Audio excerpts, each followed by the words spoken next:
Most people picture the FBI in a very specific way: a badge, a gun, agents in suits making arrests. But that image hides something important. The FBI is not just a group of investigators, it is a structured hierarchy, a ladder of authority, where each level plays a very different role in how the Bureau actually operates. At the bottom of that ladder are the agents most people imagine, investigators conducting interviews, building cases, and sometimes making dangerous arrests. But above them exists an entire system of supervisors, managers, and national leadership that coordinates investigations across cities, states, and sometimes entire countries. Understanding that ladder is the key to understanding how the Bureau works. Because inside the FBI, power does not come from the badge alone. It comes from the position you hold within the organization. Every career begins the same way. Before anyone carries the title special agent, before they investigate crimes or work national security cases, they must pass through one of the most selective hiring processes in federal law enforcement. Applicants are screened through months of background checks, financial investigations, psychological evaluations, and polygraph examinations. The Bureau is looking for people who can be trusted with enormous authority, because an FBI agent holds powers that few other civilians possess. They can conduct federal investigations, they can carry firearms, they can make arrests across the United States, and every one of those powers comes with strict rules governing how they must be used. Once applicants clear the hiring process, they are sent to Quantico, Virginia. This is the FBI Academy.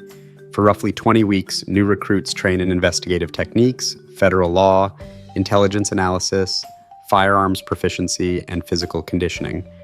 But the purpose of Quantico is not simply training, it is standardization. The Bureau brings in people from dozens of backgrounds: police officers, lawyers, accountants, military veterans, cybersecurity specialists, and turns them into investigators who operate under the same procedures.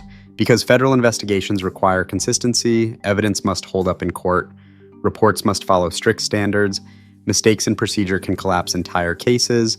By the time trainees graduate from Quantico, they are no longer applicants. They become special agents of the Federal Bureau of Investigation. But the badge is only the beginning. From that point forward, agents enter a system where experience, responsibility, and authority increase gradually over time. Some will remain investigators for most of their careers. Others will move into leadership positions where they coordinate entire teams or offices.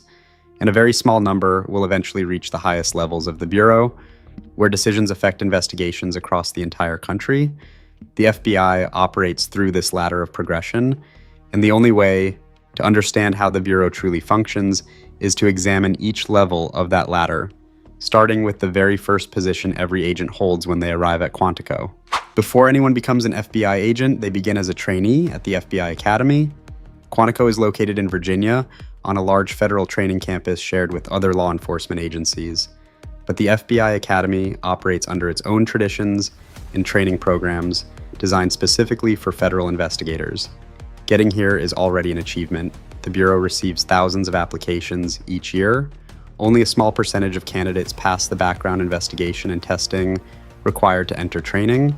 Those who do arrive at Quantico for approximately 20 weeks of instruction. During this time, trainees study a wide range of subjects that form the foundation of federal investigations. They learn criminal law and investigative procedure. They train in firearms, defensive tactics, and physical conditioning. They practice surveillance techniques and intelligence analysis. They also participate in scenario-based exercises conducted inside a mock town built specifically for training law enforcement personnel. These exercises simulate situations agents may encounter in real investigations, hostage situations, arrests, interrogations, and evidence collection. The goal is not simply to test technical knowledge, it is to evaluate judgment. Federal investigations often involve complicated legal requirements. A mistake during evidence collection or questioning can make that evidence unusable in court, so trainees learn to operate carefully, following procedures that protect both the investigation and the legal rights of the people involved. During training, recruits are paid a federal salary that typically ranges between $60,000 and $70,000 annually, depending on locality adjustments and federal pay scales. But training is demanding, the schedule is structured and intensive, physical fitness requirements must be maintained, academic testing is constant, scenario evaluations measure decision-making under pressure. Some trainees do not complete The program, those who succeed graduate and receive their credentials as special agents. This is the point where the career truly begins. Agents are assigned to one of the Bureau's 56 field offices across the United States, and once they arrive, the job becomes something very different from the classroom, because now the investigations are real. After graduating from Quantico, trainees become special agents, the operational core of the FBI. This is the role most people picture when they think about the Bureau. Agents carry badges and credentials identifying them as federal law enforcement officers. They are authorized to carry firearms, conduct federal investigations, and make arrests anywhere in the United States. New agents are assigned to one of the FBI's 56 field offices. These offices serve as the operational hubs of the Bureau, each responsible for investigations within its geographic region. A typical new agent begins in one of several major investigative programs. Some work financial crime investigations, examining fraud schemes that can involve thousands of pages of financial records. Others focus on cybercrime, tracking hackers who may be operating across international networks. Some agents work violent crime cases or join joint task forces that coordinate with local police departments. And a small number may begin in counterterrorism or counterintelligence roles, dealing with threats to national security. Daily life as a special agent often looks very different from what movies suggest. Much of the job involves reading case files, writing reports, and conducting interviews with witnesses, victims, or suspects. Agents collect evidence, coordinate with federal prosecutors, and prepare cases that may take months or even years to build before charges are filed. But the possibility of danger is always present. An investigation that begins with paperwork can end with an arrest of an armed suspect. Agents sometimes participate in coordinated arrest operations involving multiple teams executing warrants simultaneously. For this reason, agents continue training regularly in firearms and defensive tactics. In terms of compensation, most agents fall within the federal GS-10 to GS-13 pay scale, typically earning between $75,000 and $110,000 per year, depending on experience and location adjustments. Agents also receive federal benefits, including retirement programs and health coverage. Advancement from this level depends heavily on performance and experience. Agents must demonstrate investigative ability, leadership potential, and strong judgment under pressure. After several years, those who stand out may move into their first leadership position, the role of supervisory special agent. The promotion to supervisory special agent, often abbreviated as SSA, marks a major shift in responsibility. At this level, the job begins to move away from individual investigations and toward managing teams of investigators. An SSA typically oversees a group of agents assigned to a specific investigative program. For example, a team might focus on organized crime, public corruption, cybercrime, or counterterrorism intelligence. Instead of conducting every interview personally, the SSA coordinates how the investigation moves forward. They review evidence collected by agents. They approve investigative strategies. They ensure that surveillance operations and arrest plans follow federal legal procedures. The SSA is also responsible for mentoring younger agents and helping them develop investigative skills. If something goes wrong during an operation, the supervisor is often the first person leadership will question. At this stage, the position carries both authority and pressure. Supervisory agents generally earn between $110,000 and $140,000 annually, depending on seniority and location. But the more significant change is the scope of responsibility. An SSA might be responsible for several investigations running simultaneously, each involving multiple agents and outside law enforcement partners. Those partners may include local police departments, federal task forces, and prosecutors from the Department of Justice. Strong leadership and organizational ability become essential. Agents who demonstrate these skills may be promoted further within the structure of a field office. That next step leads to positions responsible for coordinating entire investigative programs. Large FBI field offices contain multiple investigative divisions. Each division focuses on a different category of crime or national security threat. Overseeing those divisions are senior leaders known as Assistant Special Agents in Charge, or ASACs. An ASAC supervises multiple teams of agents and analysts working across related investigative areas.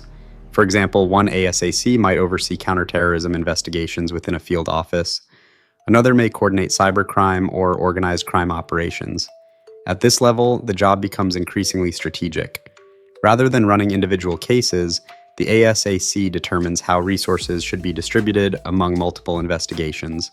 They coordinate with federal prosecutors and local law enforcement leaders. They also communicate regularly with FBI headquarters regarding major developments in ongoing cases. ASAC salaries typically range from $140,000 to $170,000 annually, reflecting the increased leadership responsibilities. Above the ASAC sits the special agent in charge, known simply as the SAC. The SAC is the senior FBI official in a field office. This position carries authority over hundreds of employees, including agents, intelligence analysts, and administrative staff. ASAC oversees all investigations conducted within that region. They coordinate directly with local government officials, federal agencies, and the Department of Justice. During major investigations or crises, the SAC often serves as the public face of the Bureau in that area.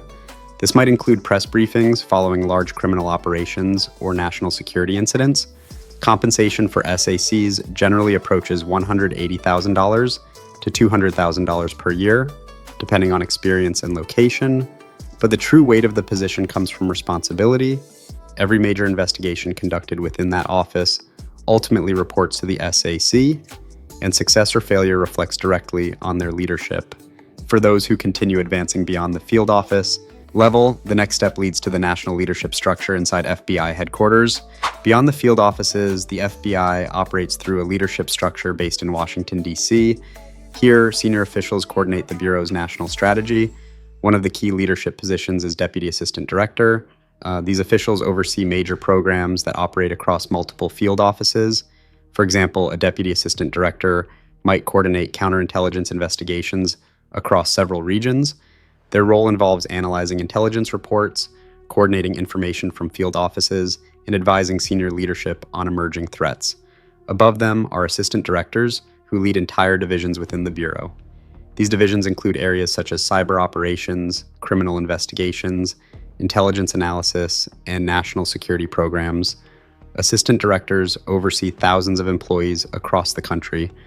They are responsible for developing investigative strategies, allocating resources, and coordinating with other federal agencies. At this level, the job involves constant communication with partners, including the Department of Homeland Security, the intelligence community, and federal prosecutors. Salaries at this level typically range from $180,000 to over $200,000 annually, but the responsibilities extend far beyond financial compensation. Decisions made at headquarters can influence investigations nationwide. A strategic shift in focus may redirect agents and resources toward new priorities, and those decisions shape how the Bureau responds to emerging threats. Above the assistant directors sits the second highest official in the FBI, the Deputy Director. The highest position in the Bureau is the Director of the Federal Bureau of Investigation. Unlike most other positions in the hierarchy, the Director is appointed by the President of the United States and confirmed by the Senate. The role carries a 10-year term designed to provide stability and independence from political cycles. The Director oversees the entire Bureau, which includes more than 35,000 employees working in field offices, laboratories, intelligence divisions, and training facilities. Their responsibilities involve setting national priorities for investigations, coordinating with the Department of Justice, and briefing senior government leaders on national security threats. The Director also represents the FBI in testimony before Congress and in public communication about major investigations. Financially, the position carries a salary of roughly $250,000 per year, but compensation is rarely the primary motivation for reaching this level. The real weight of the role comes from responsibility. The Director sits at the intersection of law enforcement, intelligence operations, and government oversight. Every major decision made at this level can affect investigations across the country, but reaching the top of the hierarchy is rare. Most agents will spend their careers in investigative roles or middle management positions within field offices. Only a small fraction move into national leadership, and only one person at a time holds the title Director. Understanding this latter reveals something important about how the FBI operates. From the outside, the Bureau can appear mysterious or opaque, but internally, it follows a structured progression of roles and responsibilities. Each rank serves a specific function in coordinating investigations, managing resources, and enforcing federal law. And each step upward carries greater authority, broader responsibility, and increasing pressure. Because inside the FBI, power is not concentrated in a single badge. It is distributed through a hierarchy designed to manage one of the most complex law enforcement organizations in the United States.